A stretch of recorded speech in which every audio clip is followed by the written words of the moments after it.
सात दिन सात राति संपर्क में अनेक कथा कहते वास्तव में 7 दिन 7 राति संपर्क में महापुरुष व पंचसखा मैंने कौन लिखिं घटे।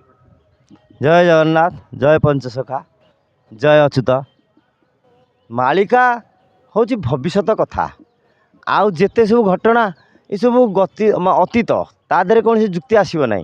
मालिका ए निश्चित जुक्ति आसब कहीं यहाँ भविष्यत कथा।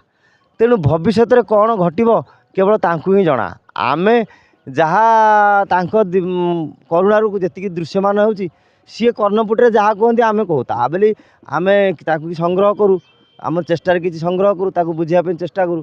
तेणु से 7 दिन 7 राति अंधार कथा कहले ये तो निश्चित घटव। 4 जुगे घटी ए जुग अनुसार घटे ये 3 जुगे घटी एक सब पुराण प्रमाणित अच्छी ये घटव। किंतु ये जो निर्दिष्ट दिन कहबार शक्ति आम नरलोकर ना कहीं अंकर माने मनुष्य देहरे माने गत भविष्यत कथा ये सब गुप्त या मनुष्य देहरे जाना टे कष्ट। किंतु कौन सी मालिकाकार जदि कौन सी भाषा से बुझेइले से भाषा बुझेइले आम निंदा करवा ना किंतु घटना तो घटला ना। तेणु एथुर आम जाना भविष्य को पूरा पॉइंट आउट कर कहवा गोटे धृष्टता किंतु घटव या नहीं कि मालिकार से लिखिं हाड़ीदास भी लिखिं अन्य लिखिं शपथ दिन अंधार बौल सूर्य न होइबे देखा बिलुआ कुकुर घरे पशिजे कहीं न करेंगे रक्षा। ये आम जेजेबापा तांको पिलादिन एक कथा शुणी आसुचंदी ये तो संभव नुह कारण 7 दिन 7 राति अंधार से पुराण जुगर कथा सी पुराण को तो आजिकल समाज लोक विश्वास करना ये कथा को विश्वास करा संभव नुह। तथापि जेहेतु पंचसखा मैंने लिखिं महापुरुष मैंने लिखिं आम विश्वास करा बाध्य एवं कहीं निश्चित तो घटव से आउ कौन लिखिं ये गोटे कथार गला से लिखिले गोटे अंक गोटे अंक को सही 7 दिन अंधकार को बहुत कथा आगुरी जाइथिला ये पर्टिकुलर निर्दिष्ट तारीख जो आसीगला विभिन्न भाष्यकार विभिन्न मतामत आरंभ करदे। किंतु जो भाष्यकार को देइथिले से गुरुतुल्य लोक तांकर गणना हुए तो किसी मात्रा भूल होइथिबो कहीं अच्युतानंद महापुरुष निजे लिखिथिले खड़िकार पांजी ओलटी पड़ो तिथि लग्न न मिल हे तो गणार किसी भूल होइथिबो किंतु से चेष्टा करिसेंती। किंतु अच्युत बिना करुणारे बिना आज्ञार अंक को कहीं बुझेबार चेष्टा भी करें साहस भी करेंगे ना सी करते किंतु है ना से अलग कथा। से गोटे लिखिले बसु साल रेबविंश अंक जे प्रमाण अंधकार घोटीजीव ए मही भुवन। ये अंक को बहुत भाष्यकार बहुत कथा बुझेले तथापि आम कि आमको जी दृश्यमान है बुझेगा बसु बसु कहले अष्ट बसु 8 साल साल तापर रेब रेब कहले नक्षत्र ये नक्षत्र 8 नक्षत्र कहले 27 ज्योतिषकार जानी आजिकल यूट्यूब मीडिया एवं कंप्यूटर सब पिला जाने किसी असुविधा नहीं बुझे कि महापुरुष जेहेतु लिखी किसी असुविधा रखी देहरे बसु है 8 रेब है 27 28 7 35 बसु साल रेब विंश विंश कहले 20 ताकू किसी मालिकाकार 20 बाम पटे रखीदे 2035 मसीहा करदे किसी मालिकाकार 35 20 मिसेदे 55 करदे 55 अंक कौन अंकरे अंकरे बाबू भेद रही मनुष्य देहरे यहाँ कहीं न जान। महापुरुष निजे लिखिं 185 ग्रंथ बुझा भी संबल उदय हो बारण बेल को विहन बांटी भी चिन्ह न पारे कहीं।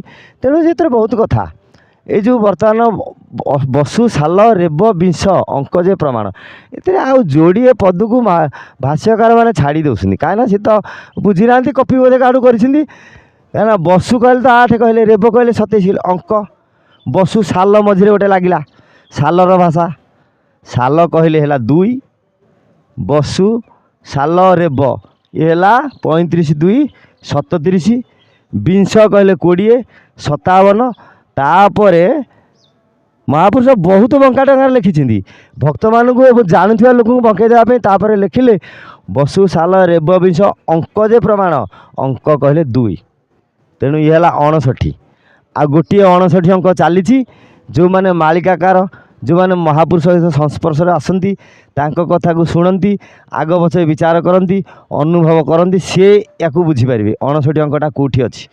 तेणु 59 अंक गजपति अंक चली जाए 59 पलि जाए सब साल मसीहार से बाकिया अच्छी 59 मसीहा बाकिया अच्छी एपटे 2035 ये हिसाब दे बाकी अच्छी ये है अंक।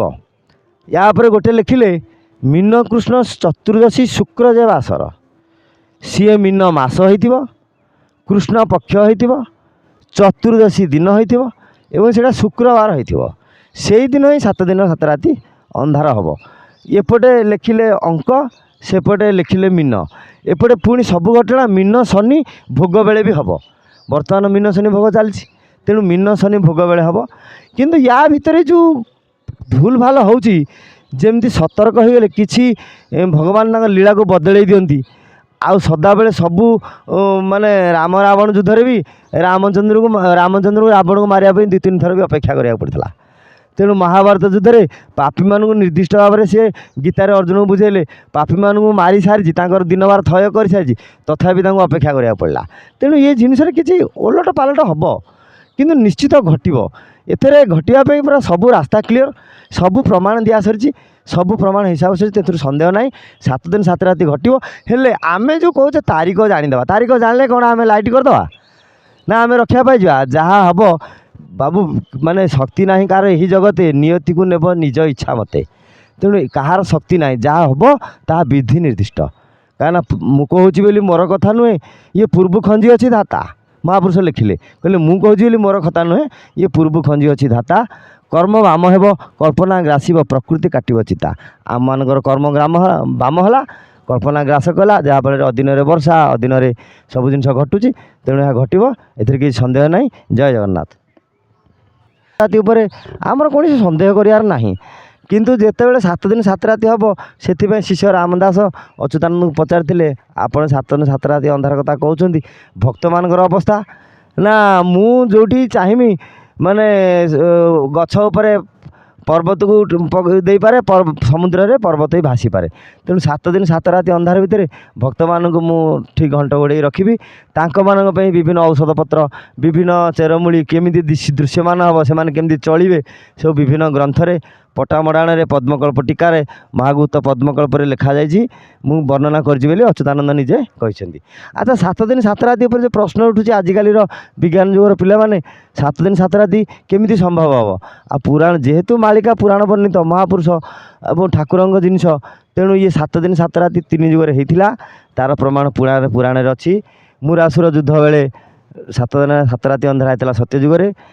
ଆଉ ଲକ୍ଷଣ ଶକ୍ତିଭେଦ ଏବଂ ସତୀ ଅନୁସୟା ଆମର ନମରୁପତି ନପାହୁ ରାତି, ଏକ ରାତି ହେଉ ଶପଥ ରାତି, ସେ ସମୟରେ ହେଇଥିଲା। ଆଉ ଯେତେବେଳେ ଭଗବାନ ଶ୍ରୀକୃଷ୍ଣ ଜରାସନ୍ଧ ସାଥିରେ ଯୁଦ୍ଧ କରିଥିଲେ, ସେତେବେଳେ ବି 7 ଦିନ 7 ରାତି ଅନ୍ଧାର ହେଇଥିଲା। ତେଣୁ ଯୁଗକୁ ଯୁଗ ଏହି ମତେ, ପରମାନନ୍ଦ ଏ ଜଗତେ, ନିଶ୍ଚିତ କଳିଯୁଗରେ 7 ରାତି ଅନ୍ଧାର ହେବ। ଏଥିରେ ଆମର କିଛି କହିବାର ନାହିଁ କି କିଛି କରିପାରିବାର ବି ନାହିଁ। ତେଣୁ ଏଥିରେ ଆମେ ଭୟ କରିବାର କାହିଁ ଅଛି? ଯାହା ବିଧିର ବିଧାନ ତାହା ନିଶ୍ଚିତ ହେବ। ଜୟ ଜଗନ୍ନାଥ।